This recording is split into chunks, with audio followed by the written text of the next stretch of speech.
Bom, esse é um problema que eu gosto muito de resolver porque ele envolve o conceito de fator de projeto e fator de segurança e ajuda a elucidar a diferença entre esses dois conceitos. Esse problema é uma tubulação vazada, tá? Tem um tubo com um diâmetro e uma espessura que não foi mencionado, ou seja, nós devemos decidir quais são as dimensões dessa tubulação e qual o material dessa tubulação, né? Desde que seja uma liga de alumínio, né? Então a gente deve escolher dentre os dados de um fabricante.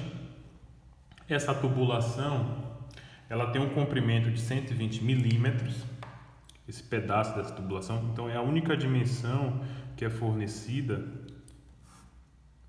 Então vamos colocar aqui 120 milímetros. E tem esse carregamento externo na extremidade direita, que tem uma força vertical para baixo, de módulo 1,75 kN, carregamento axial de tração de 9 kN e um torque de 72 Nm.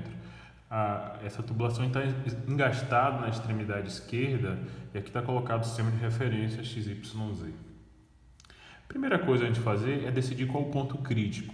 No último problema que nós resolvemos, nós escolhemos que o ponto crítico ficava na extremidade, porque as tensões de fato seriam maiores, e nós fizemos para essa seção crítica, nós escolhemos os 4 pontos e calculamos todas as tensões nos 4 pontos e comparamos pela tensão máxima de cisalhamento.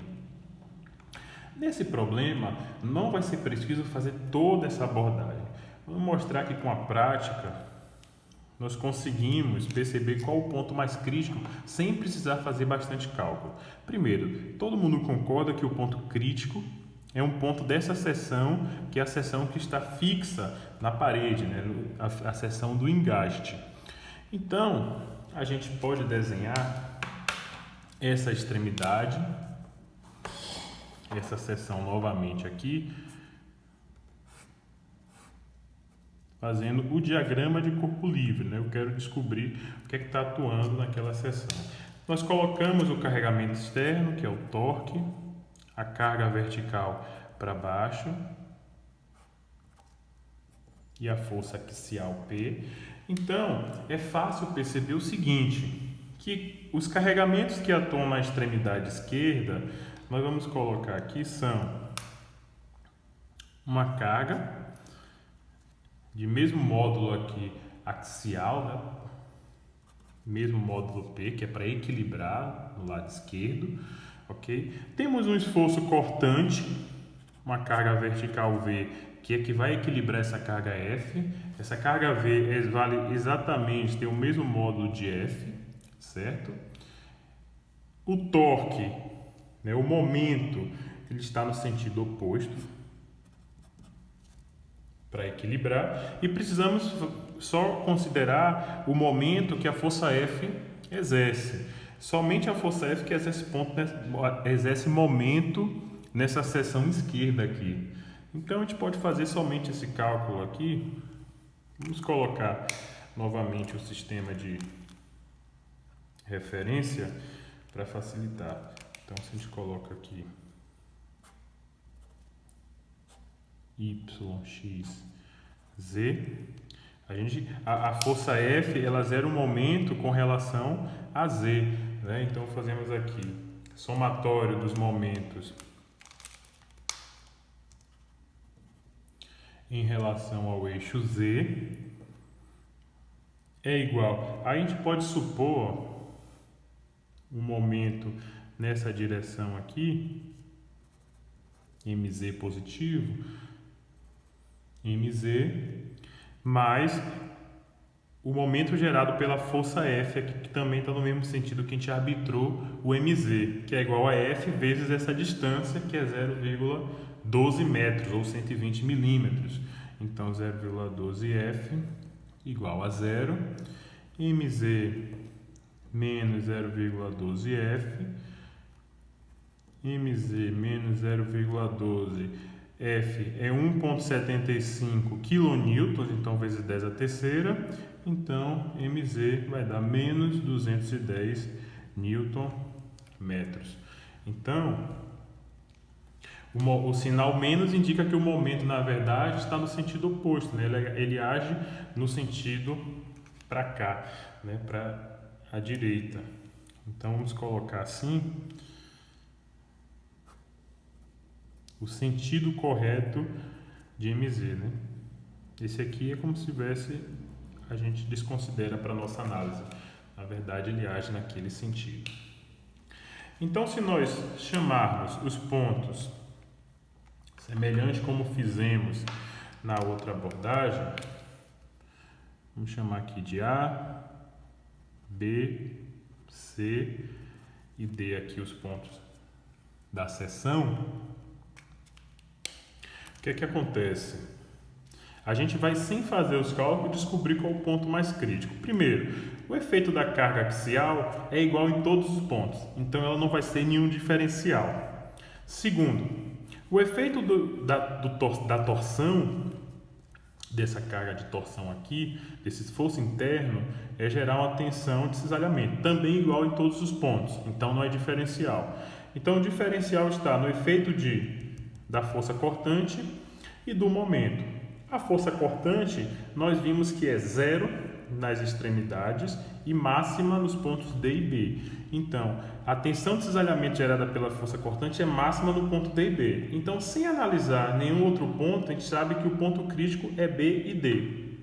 Segundo efeito, o efeito do momento. O efeito do momento gera um momento nos pontos A e nos pontos C. O ponto A de tração, porque o momento está assim, então vai ser tensão de tração no ponto A e tensão de compressão no ponto C. O efeito do momento é muito maior no ponto A do que o efeito do cisalhamento no ponto D e B. Notem, vejam o exemplo anterior e vejam que o efeito do esforço cortante normalmente é uma tensão muito baixa. O efeito da tensão normal devido à flexão é muito maior que o efeito do esforço cortante. Portanto, a gente já pode considerar que o ponto A é o ponto crítico.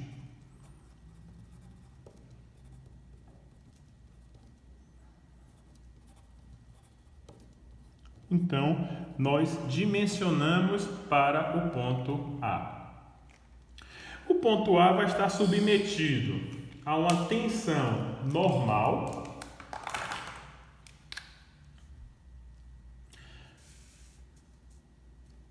que vai ser de tração, e a tensão devido à flexão também vai ser de tração. Então a gente pode colocar que ele vai ter uma tensão na direção X, uma tensão normal na direção X, que vai ser igual a carga P sobre a área, mais o efeito do momento, vezes a distância sobre isso. Aqui é a fórmula da tensão devido à flexão, certo? Então, substituindo os valores, 9.000 sobre A, mais momento 9.000 porque a carga é 9 kN, 9.000 newtons, ok? O momento 210 vezes a distância y é do centro da linha neutra até a parte superior, então é o raio, né? Diâmetro sobre 2 vezes o IZ. Então, simplificando, fica 9.000A mais 105D sobre I. O próximo efeito, o efeito de cisalhamento, a gente viu que não existe no ponto A, então só existe o efeito de cisalhamento devido à torção, né? Então, vamos lá. Tal, o plano é o plano X, direção Z, é positivo, porque o torque está nesse sentido, a tensão de cisalhamento age no mesmo sentido do eixo Z. Isso é igual a T vezes raio sobre o J, né? Momento polar de inércia. Então, o torque é 72 Nm, raio diâmetro sobre 2 vezes J0 dá 36D sobre J0. Então, note que esse ponto A está sujeito ao estado plano de tensões. Só tem essas componentes de tensão aqui. Então, se eu for desenhar o estado de tensões do ponto A, eu posso representar da seguinte forma.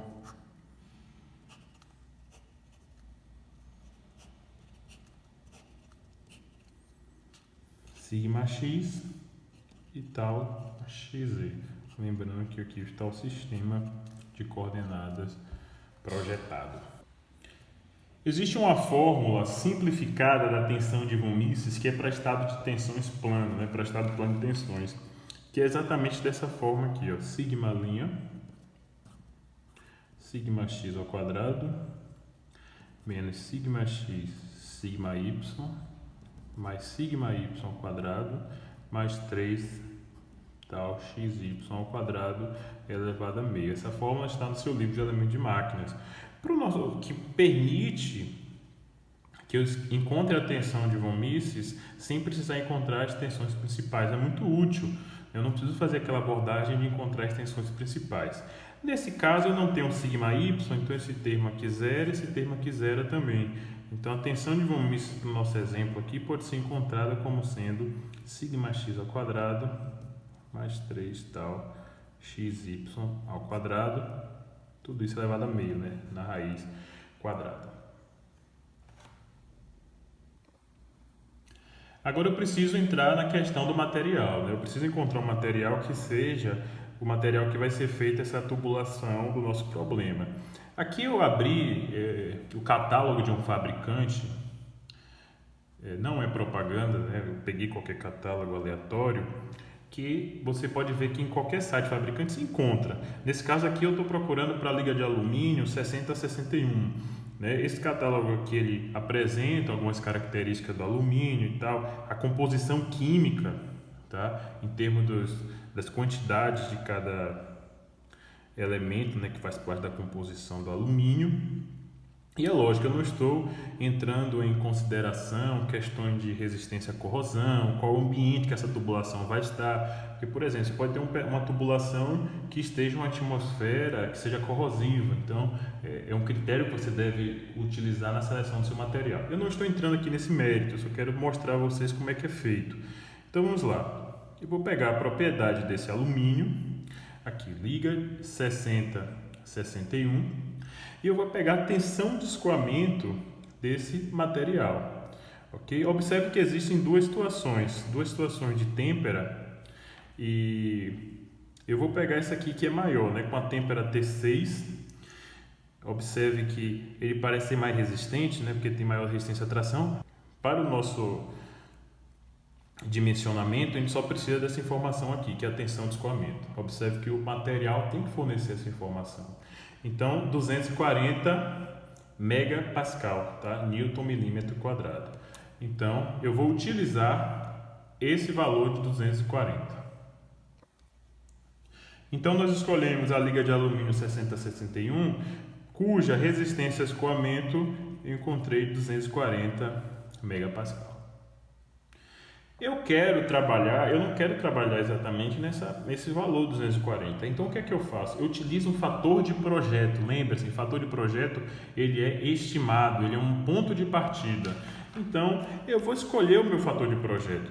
Vou supor fator de projeto igual a 4. Eu estou dizendo que o nível de incerteza, eu tenho uma determinada incerteza com relação a esse valor de tensão de escoamento. Será que realmente é 240? Então eu vou trabalhar bem abaixo.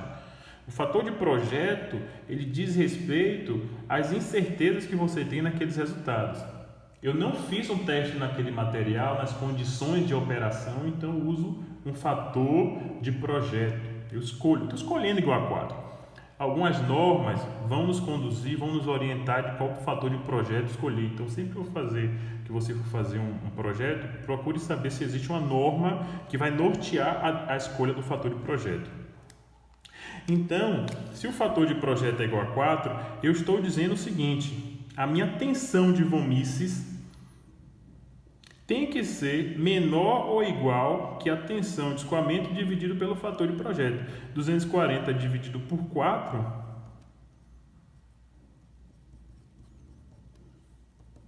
a minha tensão de von Mises tem que ser até 60 megapascal. Bom, tubulações são equipamentos padronizados.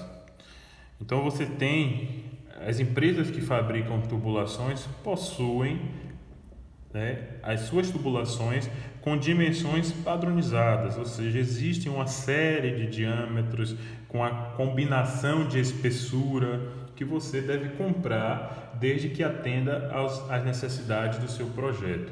Então não existem todas as dimensões, as infinitas possibilidades de dimensões. Você vai comprar, tem um catálogo com as dimensões possíveis. Esse catálogo está representado na tabela A8, tá, do seu livro de elementos de máquina do Shigley.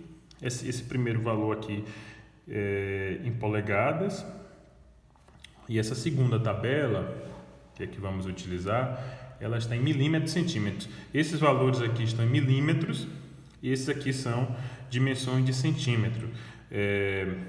Aqui, por exemplo, a área é centímetro quadrado.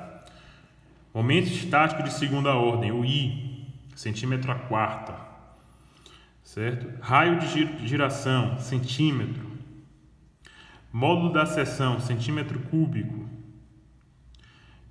Momento de inércia polar, o segundo momento de área polar, centímetro a quarta. Aqui peso em unidade por comprimento está em quilograma por metro, tá? Mas o que é que a gente precisa? A gente precisa, na nossa fórmula, voltando aqui, nós precisamos de algumas dimensões para terminar os cálculos, né? Nós precisamos de área, momento de inércia, diâmetro e momento polar de segunda ordem. Esses valores nós vamos entrar com os valores da tabela. Nós vamos escolher uma tubulação, um tamanho padronizado e entrar na tabela para ver se nos atende, ok? Então vamos lá. Vamos escolher aleatoriamente aqui esse primeiro valor aqui, tá? Essa dimensão de, vamos pegar esse aqui, 42,5. O que é que significa isso aqui? Que o diâmetro externo da tubulação é de 42 milímetros e a espessura do tubo de 5 milímetros. A área, 5,809 centímetro quadrado. O momento estático de segunda ordem, 10,13 centímetro a quarta. O que mais que nós precisamos? O momento polar de segunda ordem, 20,255 centímetro a quarta. Então vamos substituir esses valores nas nossas tensões. Então vamos substituir os valores que nós encontramos com as dimensões corretas. Então, 9.000, a área 5,809 centímetro ao quadrado. Então o que é que a gente faz? Centímetro é 10 a menos 2 metros. Nós colocamos 10 a menos 2 e como é centímetro ao quadrado, levamos ao quadrado novamente. Mais 105. O diâmetro está em milímetros, né? 42 vezes 10 a menos 3 metros, né? 42 milímetros de diâmetro. E o momento de inércia de segunda ordem, 10,13 centímetro a quarta. Centímetro mais uma vez 10 a menos 2, elevamos ao quadrado para ficar metro a quarta. Errou! Ao quadrado não, elevado a quarta, porque é metro a quarta. Substituindo esses valores, nós encontramos 59,03 megapascal. Para a tensão de cisalhamento, o diâmetro é o 42, então 42 vezes 10 a menos 3 metros. E o momento polar de área, ele é 20,255 metro a quarta. Então a gente coloca 20,255 centímetro a quarta, desculpa. Centímetro é 10 a menos 2 elevado à quarta, que é a potência. Isso dá 7,46 MPa. Então calculamos a tensão de Van Mises.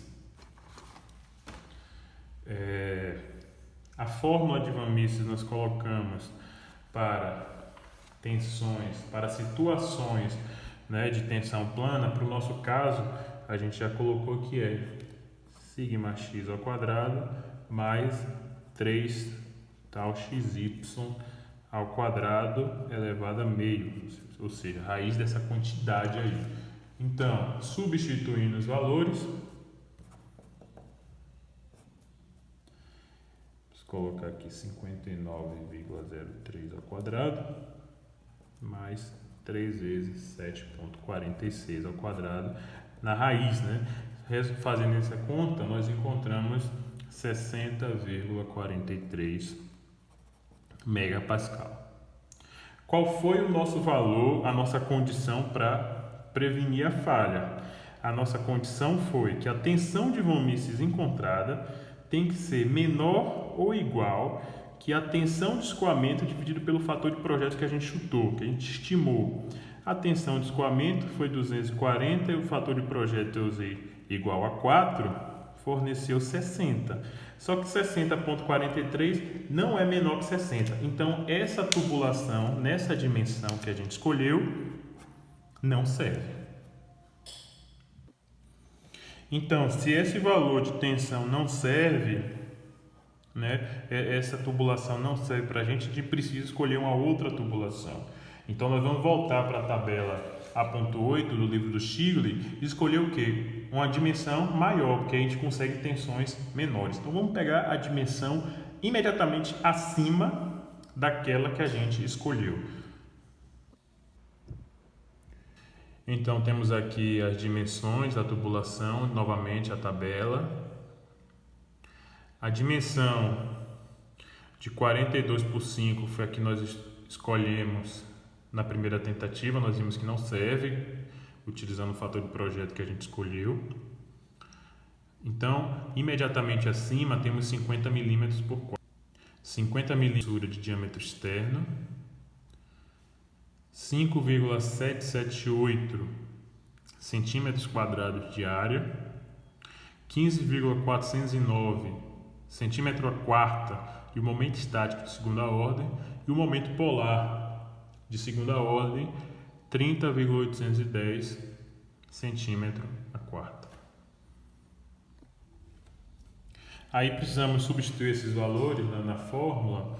Então, 9.000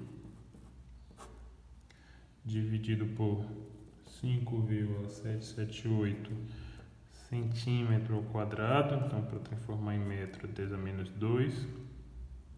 Mais 105, o diâmetro 50 milímetros, então 50 vezes 10 a menos 3 metros. Momento de segunda ordem, 15,409 centímetro a quarta, então 10 a menos 2 a quarta. Resolvendo essa conta, você acha 49,64 megapascal. Para tensão de cisalhamento, 36 vezes diâmetro, 50 vezes 10 a menos 3, porque é 50 milímetros para metro. J0, 30,810 vezes 10 a menos 2 a quarta, de centímetro a quarta para metro a quarta. Isso nos dá 5,84 megapascal.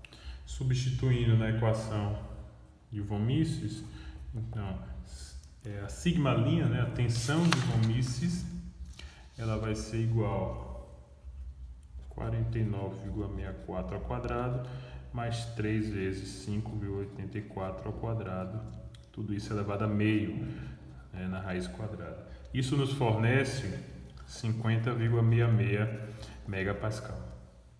Bom, isso de fato está abaixo da nossa estimativa, né, de 60 MPa, ou seja, está ok, dentro do fator de projeto que nós escolhemos. Só que esse fator de projeto muda, porque nós usamos valores padronizados. Então, como ele muda, nós precisamos calcular então. Quando ele muda, ele deixa de ser chamado fator de projeto, ele vira o que a gente chama de fator de segurança, que é aquele que efetivamente atua no seu projeto. Então, fator de segurança, que vai ser igual a tensão de escoamento dividido pela tensão de von Mises. A tensão de escoamento do alumínio da liga, de acordo com a tabela lá do fabricante, é 240 megapascal, e a tensão que nós escolhemos, 50,66. Isso fornece um fator de segurança de 4,74. Então notem a diferença do fator de segurança e fator de projeto. O fator de projeto é um ponto de partida, o fator de segurança é aquele que é calculado. Se nós não tivéssemos valores padronizados para a tubulação, a gente poderia ter resolvido essa equação aqui toda em função do diâmetro e íamos achar um valor de diâmetro que satisfaz tanto essa equação quanto essa daqui. E aí sim, o fator de projeto seria igual ao fator de segurança. Mas isso não acontece na prática porque à medida que o projeto vai avançando, nós vamos usando valores padronizados para tubulações, para vigas, para perfis, para parafusos. E isso faz com que o fator de projeto seja diferente do fator de segurança. Espero que vocês tenham entendido. Esse é um projeto bem simples de ser resolvido. Um projeto que é todo feito baseado em cargas estáticas, cargas que não mudam no tempo, escolhendo o material de acordo com dados de fabricante. Então é assim que é feito um projeto na prática, ok? Obrigado e até a próxima.